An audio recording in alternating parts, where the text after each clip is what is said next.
I'm Peter Botelli. I'm Johns Hopkins SAIS. I'm in broad agreement with the conclusions that the report comes to, as reported by Nick and Morris, and also with the thrust of the recommendations. But I have two reservations, two comments. On the recommendations, I would have been happier if there had been greater emphasis on the flexibilization of the exchange rates policy rather than the determination of the level. I have little difficulty with the conclusion that the Chinese exchange rate remains undervalued, but I have increasingly, as I have studied this matter, difficulty with determining the range or the precise amounts. A large study was done on this subject by the Government Accountability Office in 2005, an exhaustive study which concluded that it is extremely hard to determine an equilibrium exchange rate. Yes, we can broadly agree, undervalued, overvalued. By how much? Extremely difficult, especially, they concluded, for rapidly changing, transforming societies such as China's. So why this continued emphasis on the level of the exchange rate and not on the flexibilization? That's my first point. And why don't you cite, I quickly looked at the bibliography, you don't cite that GAO report at all. It's a major study, very authoritative study, was done only a few years ago. But my second point concerns the analysis of the reasons for China's large current account surplus. In the charts as presented by Nick and in his explanation, the attention is drawn to the exchange rate as the determining factor. I believe that there have been many factors that have contributed to the explosive growth of China's external surplus, especially since the end of 2004. The exchange rate has been a contributing factor, but by no means the only factor, and perhaps not even the most important factor. I'm surprised you didn't mention U.S. monetary policy as one of the factors that may have contributed to China's runaway external surplus. The enormous liquidity creation in the U.S.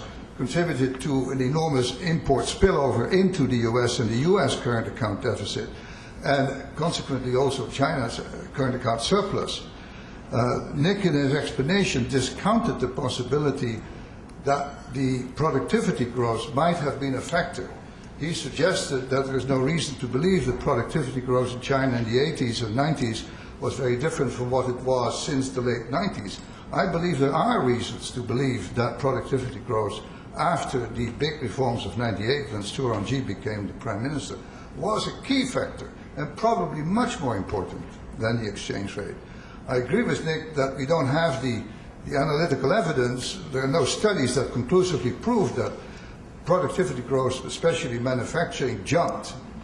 But there are anecdotal studies, there's anecdotal evidence, and there are selective studies which suggest the precise opposite, that productivity, particularly in manufacturing, jumped by an enormous volume increase, quantitative increase after 98, especially since the turn of the century when China was about to become a WTO member.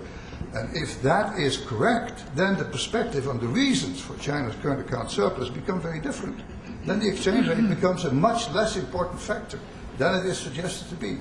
Thank you. Okay, why don't you answer that?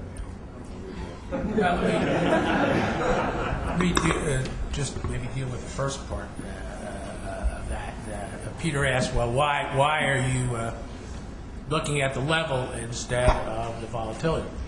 I'm looking at the level because I think that's more important for what we're looking at, which is current account imbalances. The volatility is important for the independence of monetary policy, I think, in China, but I don't think that has been as much of a problem as the external imbalance. So the fact that the level has been off, and I think I also disagree with Peter about the degree of uncertainty.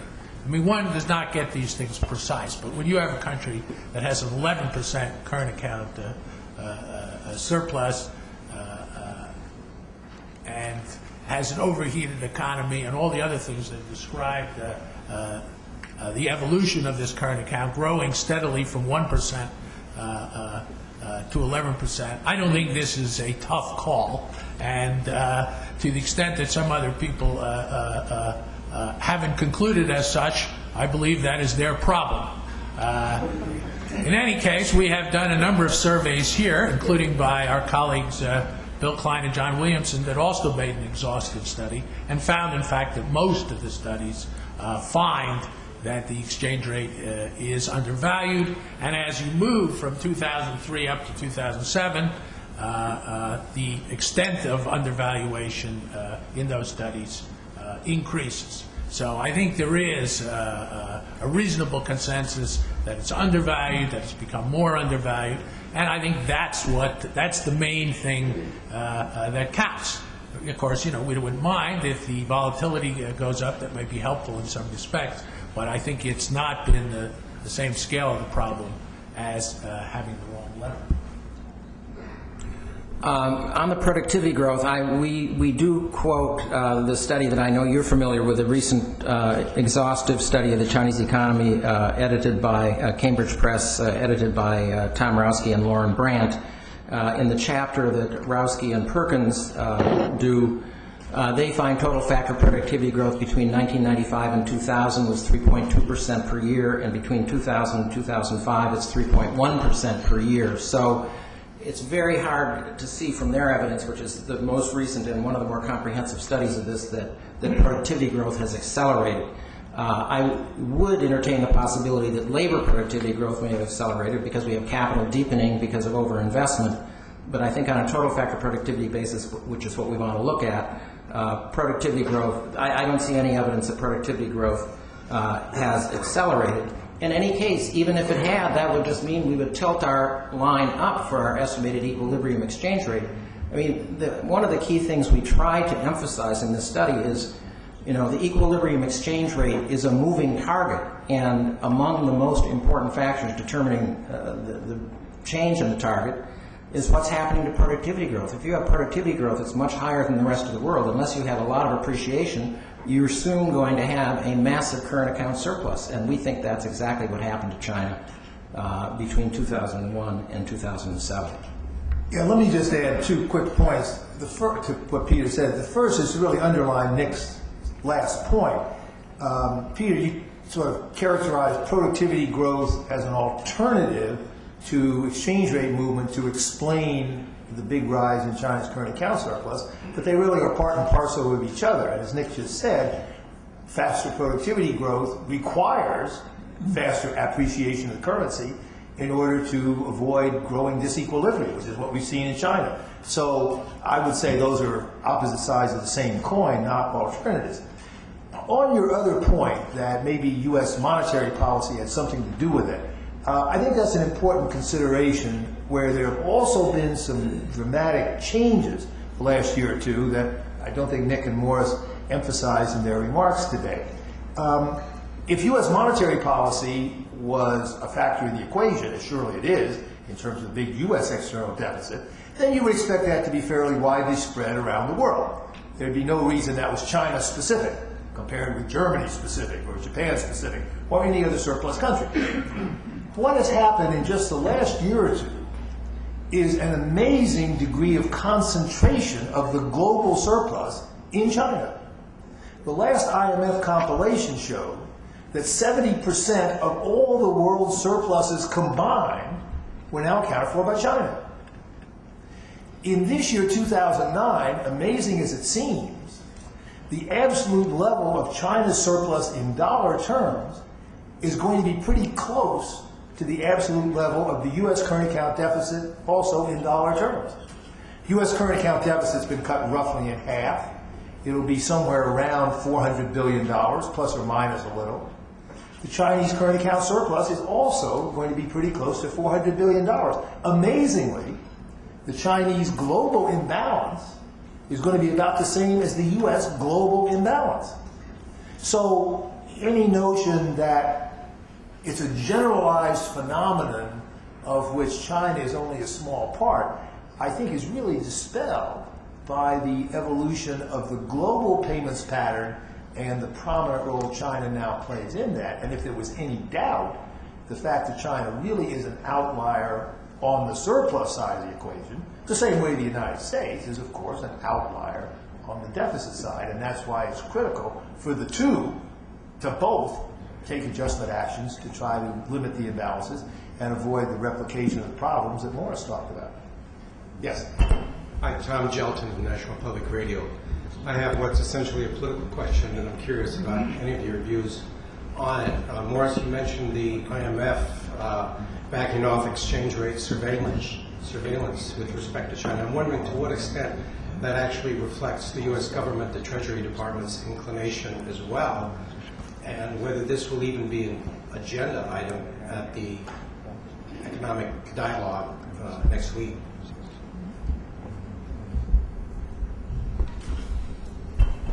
Well, I don't really know whether, to what extent the IMF decision was influenced by the U.S. My guess is that the IMF decision was influenced mainly by China, which put a lot of pressure on the fund, and I think the fund was not prepared to come to a conclusion that very much annoyed the Chinese. I think there were other issues connected with that as well as there are other contentious issues on European exchange rates, particularly Latvia.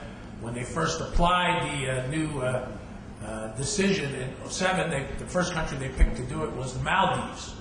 Of course, needless to say, it's caused a bunch of developing countries to say, well, you know, is this really a key case that we need? And the board rejected the staff's recommendation on the Maldives. So this wasn't helpful. You then got all developing countries thinking quite appropriately, I think, that this was not going to be applied in an even-handed fashion. Here you didn't even have a consultation couldn't even complete the consultation with China. So I think that was the main, my guess is that's the main element. I would need to know more to know, to what extent the U.S. T or others supported this decision or not. Just could add to that, and this is speculation, but those of you who were here Friday and heard Larry Summers speak about the U.S. economy heard him say very clearly that the U.S. does not want to resume a world growth pattern in which global growth depends on the U.S. running large trade and current account deficits. President Obama has said that repeatedly at G20 and G8 sessions.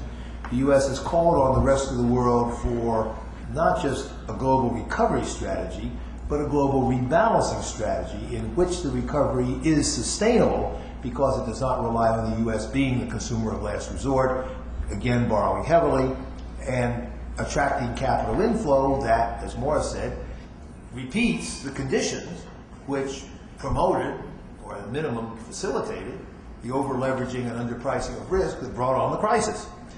Now, I think the U.S. government is serious about that, but if they are, and given the equivalence of the Chinese surplus to the U.S. deficit that I mentioned, they will simply have to find ways to more effectively persuade China to bring down its external surplus.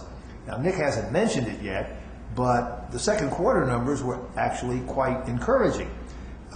When you put China's second quarter numbers on a quarter-over-quarter growth basis and annualize it, the number is something like 15-16%, not 7 or 8. And the contribution to it of net external demand was -3. In other words, China is again achieving very rapid growth, double-digit growth, with a decline in its external surplus, meaning that its domestic stimulus program is paying off in terms of a pickup in domestic demand and a focus in that direction for its economic recovery, which leads to the world's recovery at this point, and because the external surplus comes down, actually contributes to world demand. So all that is kind of encouraging straws in the wind, but in terms of the question, Tom, I think it does suggest that part of the global recovery strategy has to be a more effective way to deal with the Chinese surplus. The IMF has copped out. There's absolutely no question about that. That means its membership copped out. You can't just blame IMF management. It's obviously the key countries, including the United States, to permit this to happen. But if that means doesn't work and the Chinese don't take adequate actions on their own to contribute to the adjustment, additional steps are going to have to be found. We've talked about that in other studies, mobilizing the WTO, linking monetary and trade rules and institutional arrangements. But unfortunately, additional steps will probably be needed. Yes?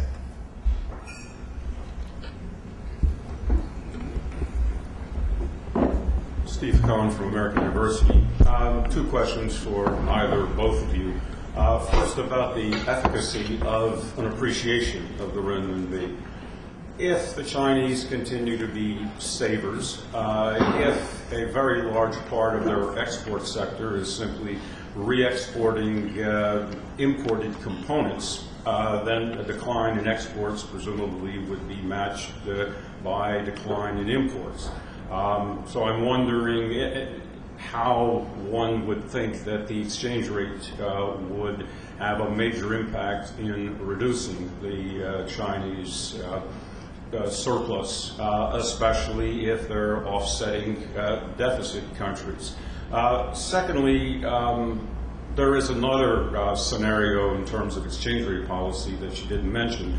The Chinese going to a major liberalization, flexible exchange rate, and a reduction in capital controls.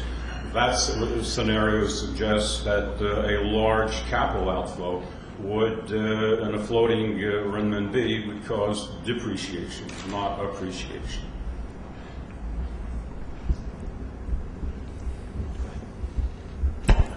Well, I don't share the view that there's a problem with the efficacy of revaluation in China. There have been quite a few studies. I think most of those studies indicate that the conditions for a successful revaluation in China are satisfied in terms of the relevant elasticities, what economists call the Marshall-Lerner conditions. The fact that you have a high import content of exports just means you have to make the revaluation larger to get the same impact. Of course, savings and investment matters. We've often recommended that revaluation be paired with fiscal expansion, in part for that reason. We didn't mention until sort of stage 3 floating and complete capital account mobilization. I think that's not on the short-term horizon because the banking system still has some fragility, and once you open the gates, I think that's not a strategy they're likely to embrace soon. I think they're also not likely to go to free floating anytime soon. I think we'll have a managed float for quite a while, but that's kind of the direction you want to go toward in the longer term. But I would be very surprised to see that happen in the near term. Yeah, I just maybe underline two things. As I mentioned in my remarks, we do talk about quite a number of other policies that would help rebalance the economy. The exchange rate is only one. Fiscal policy, both on the tax side and the expenditure side, is a second. I mentioned the failure to introduce a significant dividend tax, which has left China's corporate sector significantly undertaxed, very high retained earnings, very high savings rate. There should be a significant dividend tax with the funds going to the Ministry of Finance to finance increased government consumption expenditures, which would directly contribute to rebalancing. We've also done a fairly significant analysis of price reforms. I touched on that very briefly.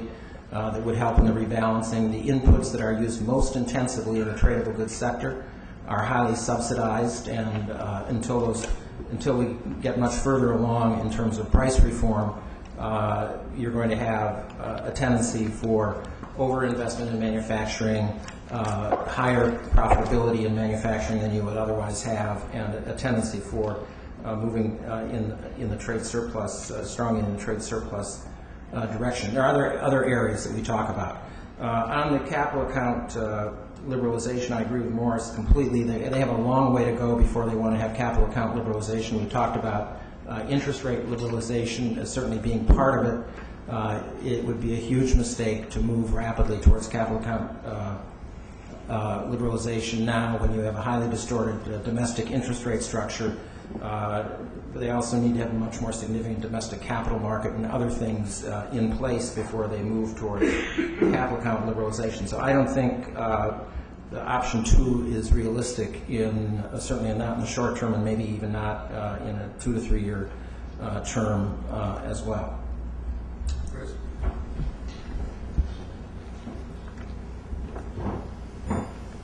Thanks very much. Chris Nelson, Nelson Report. Another, in a sense, political question, if you forgive it.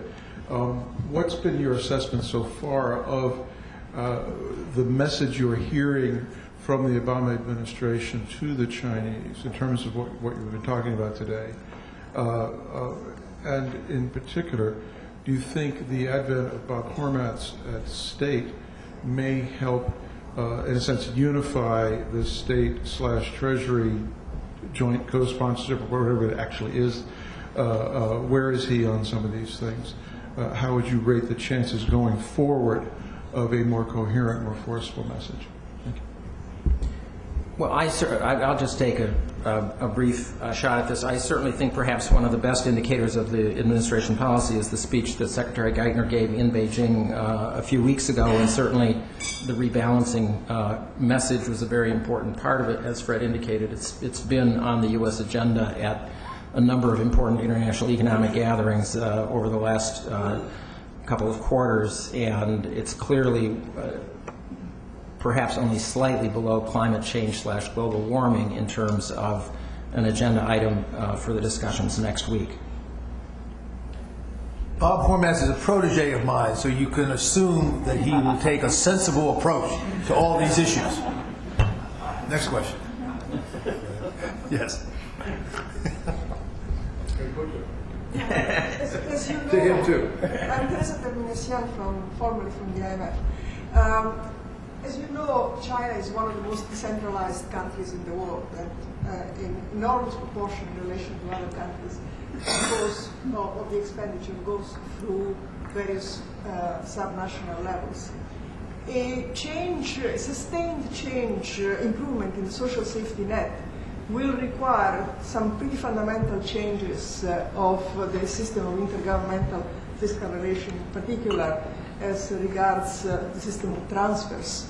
Does your book address at all these issues as part of the, and given that you know so much about China, how would you think, how would you see the prospects for these changes taking place? Well, we certainly discuss it to some extent. I think the best example is in the social safety net area, and basically what has happened over the last few years is that the share of these expenditures being financed directly from the central government budget has gone up dramatically.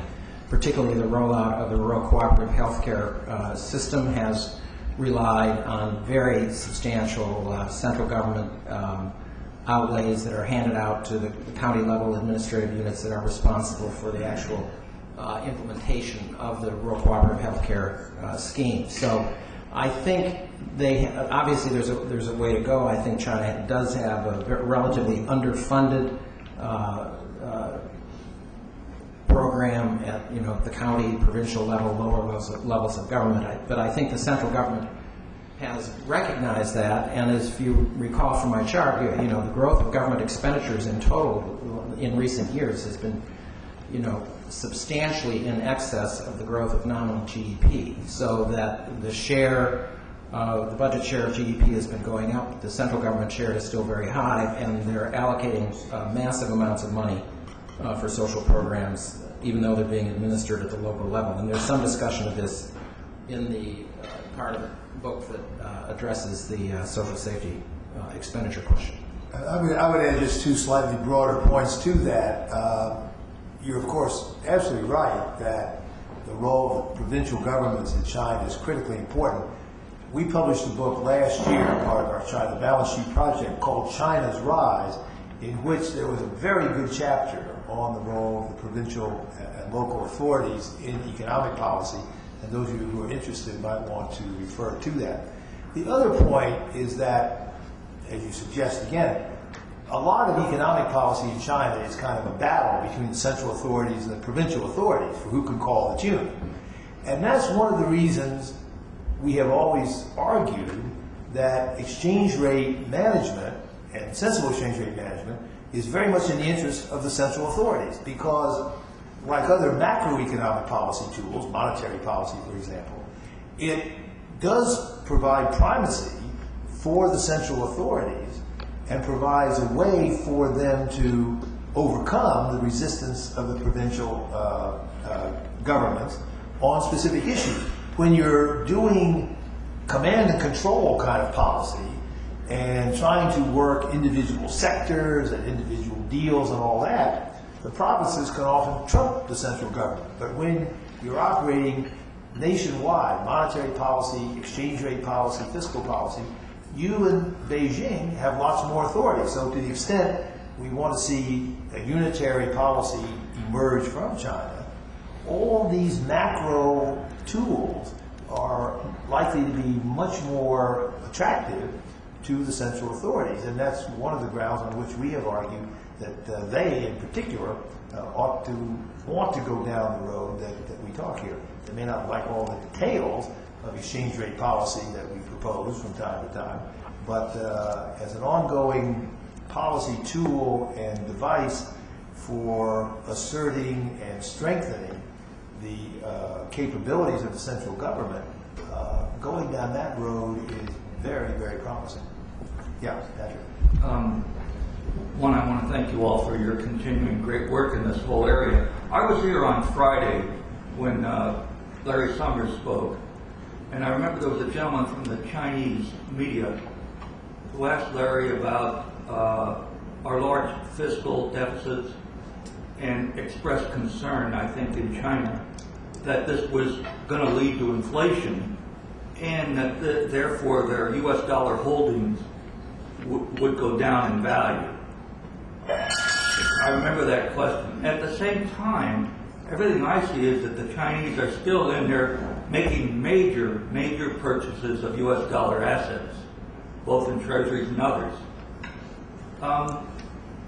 Is this because these purchases are part and parcel of the policy that they have to keep their currency undervalued against the dollar, and so that is kind of like a crying wolf or whatever with regard to the concerns that they're expressing?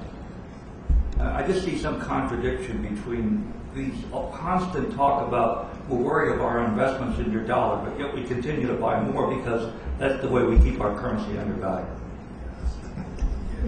Well, I agree with the premise of your question. You can't have it both ways. If you want to have an undervalued currency and you buy up massive amounts of foreign exchange to make sure that happens, then it's inevitable you're going to be subject to a very substantial currency risk. If you want to avoid that currency risk, you ought to have an equilibrium exchange rate and much more modest reserves. So I think it's a complete contradiction, and that's why I don't take too seriously the Chinese talk about their worry about the value of the dollar. If they were really worried about it, they ought to let their currency appreciate a lot more rapidly. Remember, Morris said they added $168 billion to their foreign exchange reserves in the second quarter of this year. That's the largest quarterly increase ever.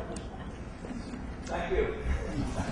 Let me just add, I think the Chinese would like to have it both ways. They'd like to be able to accumulate all these dollar reserves. They'd like to have an exchange rate guarantee on those, get somebody else to cover the exchange risk. Well, I think we should not go for that.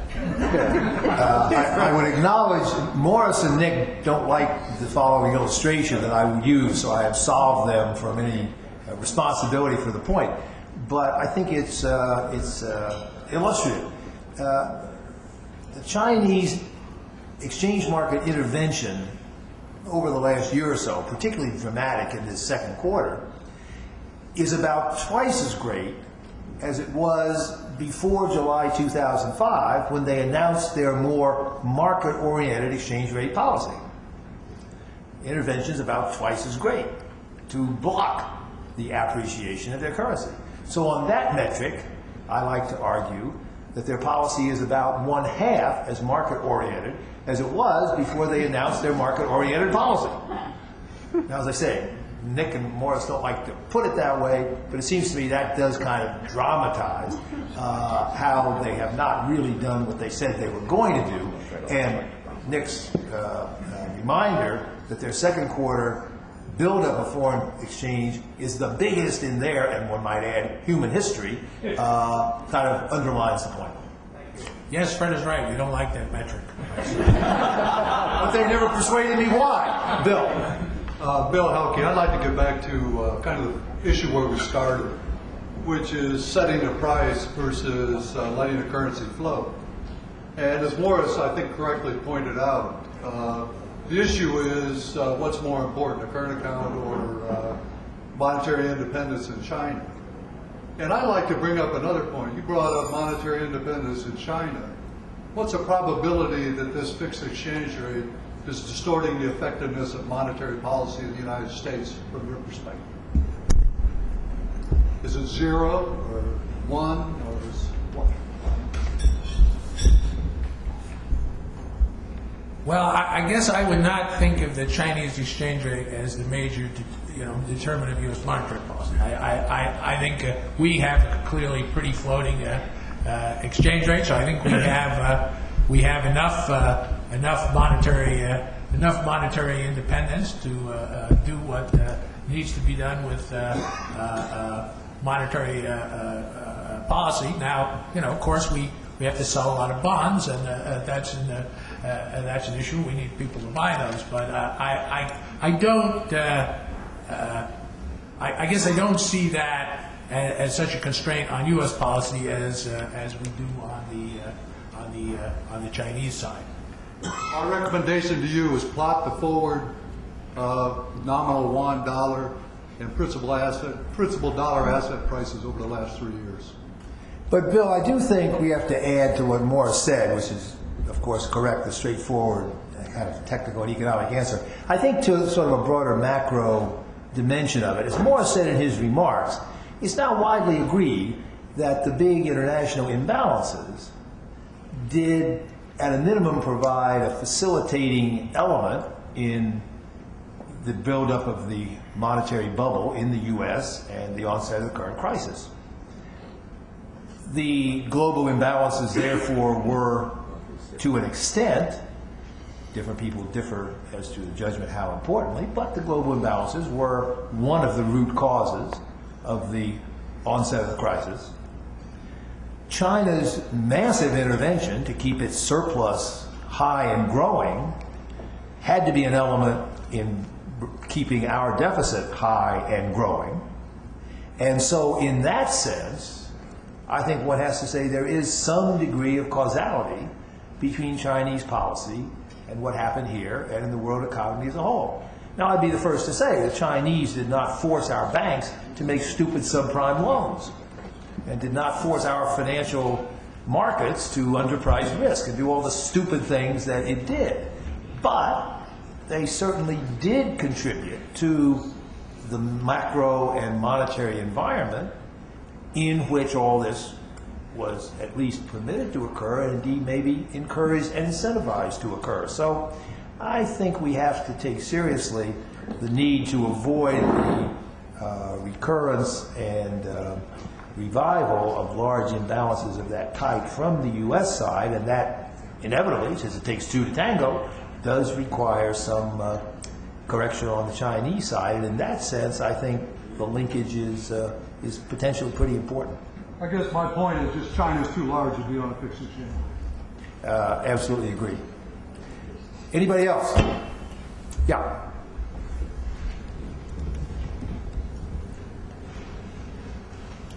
I'm Kurt Schuler from the Treasury Department. Your account of the undervaluation of the renminbi implies that there's a large arbitrage opportunity being left on the table. And so what accounts for the effectiveness of China being able to prevent currency speculators from taking advantage of this opportunity? Well, I mean, the short answer is capital controls, and there's been a big debate about how effective they are. But on balance, I think we believe that they have been relatively effective. And contrary to the view that we held several years ago that they might erode significantly over time, they don't appear to have eroded that much. In addition to that, of course, there's also the government's control of the interest rate structure, which helps also to keep this down. Now, one of the reasons they had a $168 billion increase in reserves in the second quarter was a very substantial increase in unrecorded, in inflows. I mean, I mentioned already the trade surplus actually went down 10% in the second quarter compared to the same quarter in 2008. So this massive increase in reserves is, you know, the stock market's up 75% so far in 2009. It's the hottest performing stock market in the world. Property market has begun to revive in the last couple of months, so money's coming back into property. So a lot of money is flowing in. But there's still limits on the amounts and limits on the form that it can take. But I think that's the basic point. There is huge arbitrage. And the People's Bank of China is taking the currency risk on it, as indicated in the last exchange. So exactly what you would expect, huge arbitrage into an undervalued currency. And because of the capital controls and the buildup of reserves, the resultant currency risk gets taken by the Chinese authorities, who then, as Morris said, try to lay it off and have it the best of all worlds. So that's, if anything, the clearest example of the imbalance. Steve? Steve Beckman. The focus of this discussion in the book is on changing Chinese foreign exchange rate policy, but the impact of a book like this on the policymakers in China, one has to assume, is somewhat limited. The political pressure on the... I would assume that, but go ahead. I'm a cynic about that. Influencing the Obama administration's view is obviously an issue, but I wonder how much of the change in exchange rate policy that China undertook in 2005 might have been related to dissatisfaction with growing trade imbalances in Europe or in Japan. I don't know the specifics of the Japan balance, but political pressure on China to change its regime obviously is an important factor. Since, as Fred said, since the Chinese surplus is now pretty much concentrated in the United States, that implies that the Chinese surpluses with others have diminished. Does the absence of that pressure make it more difficult to of other international pressure, make it more difficult to change China's exchange rate policy? As long as they're comfortable, as long as they see that the United States hasn't fundamentally changed the way its economic policy works, as long as there's the potential for another resurgence in consumption in the United States, and there's certainly a lot of political pressure to resume growth of consumption in the United States, it seems unlikely to me that they're going to change their exchange rate policy to facilitate a rebalancing internationally until they see some concrete action, more concrete action in the United States. Ambassador Bruton from the European Union is here, and we could ask him to provide a partial response to that. Is Europe happy now with Chinese surplus and undervalued currency, Mr. Ambassador? Could ask, but I mightn't answer. I prefer not to. What a cop-out. That's the problem. I think we've got to get the facts straight first. It may be the case that, by coincidence, the Chinese global surplus may be roughly equal to the U.S. global deficit. That does not mean China's running an equilibrium trade with every other country in the world. They have a massive and growing surplus with the European Union that has been publicly a matter of concern, and the Europeans have started to take much more direct discussion of the exchange rate issue really over the last year and a half. And I think in general we're seeing much more coordination between the United States and Europe on this policy and on trade policy. More generally, we saw the Europeans joining along with the United States in a couple of recent very important cases that are being brought before the World Trade Organization. So I think there's I could be corrected by Ambassador Bruton, but I think there is a congruence of views between the United States and China, between the European Union and the United States on this. Okay, anybody else? If not, we'll give a few minutes off for good behavior. We thank you all for coming. Meeting adjourned.